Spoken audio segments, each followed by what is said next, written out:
नमस्कार दोस्तों, आज हम आपको ले चलेंगे एक ऐसी पवित्र यात्रा पर जहाँ हर कदम माँ की उपस्थिति का एहसास कराता है, जहाँ गुफा के अंधेरे में भी श्रद्धा की रोशनी चलती है। ये कहानी है माँ वैष्णो की गुफा यात्रा। भक्तों की मान्यता है कि माँ वैष्णो देवी तभी बुलाती है जब उनका बुलावा होता है। कई लोग वर्षों इंतजार करते हैं तो कुछ अचानक निकल पड़ते हैं, जिससे माँ ने उन्हें स्वयं पुकारा हो। ऐसे ही पुकार पर कटरा पहुँचता है हर साल लाखों श्रद्धालु, परंतु माँ के दरबार तक पहुँचने का सफ़र आसान नहीं।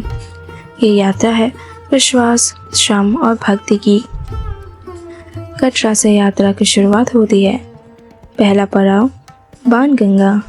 कहते हैं जब माँ प्यास से व्याकुल हुई तो उन्हें धनुष से एक बाण चलाया और वही जलधारा फूट पड़ी। यही बना बाणगंगा, जहाँ भक्त अपने शरीर और आत्मा को पवित्र करते हैं। अगला स्थान आता है चरण पादुका। यहाँ माँ ने कुछ पल विश्राम किया था। आज भी यहाँ उनकी चरण छाप पत्थर पर देखी जाती है। भक्त यहाँ माँ के चरणों में शीश नचवाते हैं और यात्रा के लिए ऊर्जा प्राप्त करते हैं। इस गुफा यात्रा का सबसे महत्वपूर्ण और रहस्यमय स्थान है अर्धकुंवारी गुफा। यह गुफा माँ वैष्णो देवी की तपोभूमि रही है। कहते हैं यहाँ माँ ने 9 महीने तक साधना की, ठीक उसी तरह जैसे गर्भ में शिशु 9 महीने तक रहता है। गुफा का आकार भी गर्भ जैसा है। भक्त इसे गर्भजून गुफा कहते हैं। यहाँ से गुजरना बेहद कठिन है। तंग रास्ता, गुप्त अंधेरा, लेकिन मन में केवल एक आवाज़, जय माता दी। भक्त रेंगते हुए, सिर झुकाते हुए माँ की कृपा की अनुभूति करते हैं। अर्धकुंवारी से आगे की चढ़ाई तय करते पहुँचते हैं भव्य गुफा मंदिर, जिसे हम भवन कहते हैं। यहाँ माँ के 3 पिंडी रूप स्थित है, महाकाली, महालक्ष्मी और महासरस्वती। तीनों पिंडियाँ एक ही चट्टान में प्रकट हुई है और इनके ऊपर प्राकृतिक रूप से स्वर्ण मुकुट, नाग और पुष्पमाला दिखाई देते हैं। यह स्थान इतना पवित्र है कि यहाँ शब्द भी साक्षात्कार बन जाते हैं।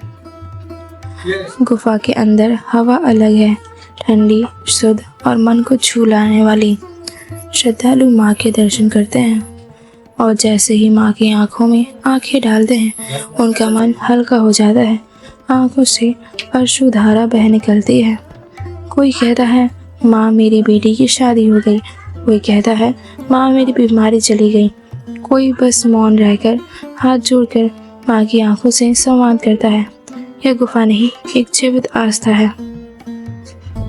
गुफा में एक जगह से पवित्र जल निकलता है, जिसे चरणामृत कहा जाता है। भक्त इस जल को अपने साथ ले जाते हैं, कुछ अपने घर ले जाते हैं तो कुछ बीमारी को पिलाते हैं। कहते हैं ये जल माँ का आशीर्वाद है। गुफा यात्रा के बाद भक्त एक और चढ़ाई पूरी करते हैं भैरव बाबा मंदिर तक की। यह माँ के दर्शन को पूर्णता देता है। यही वो स्थान है जहाँ भैरवनाथ का सिर गिरा था और माँ ने उसे मोक्ष दिया था। भक्त यहाँ जाकर कहते हैं हे बाबा, माँ के शरण में जाने से पहले तेरे चरणों में शीश नवाते हैं। लाखों लोगों ने माँ की गुफा यात्रा के दौरान चमत्कार देखे हैं। बिना थकी चढ़ाई पूरी हो जाना, गुफा में खोया हुआ रास्ता अपने आप मिल जाना, या फिर भीड़ में बिछड़ने परिजन माँ के भवन में एक दूसरे को मिल जाते हैं। ऐसे क्षणों में एक ही बात कही जाती है, ये माँ का चमत्कार है। दोस्तों, माँ वैष्णो देवी की गुफा यात्रा केवल एक शारीरिक यात्रा नहीं है, ये आत्मा की यात्रा है। ये अंधेरे से उजाले तक जाने का मार्ग है, जहाँ हर पल माँ का साथ होता है। अगर आपके जीवन में कोई दुख है, कोई अनसुलझा सवाल है, तो माँ की गुफा यात्रा पर निकलिए, क्योंकि गुफा के भीतर जवाब नहीं, माँ स्वयं मिलती है।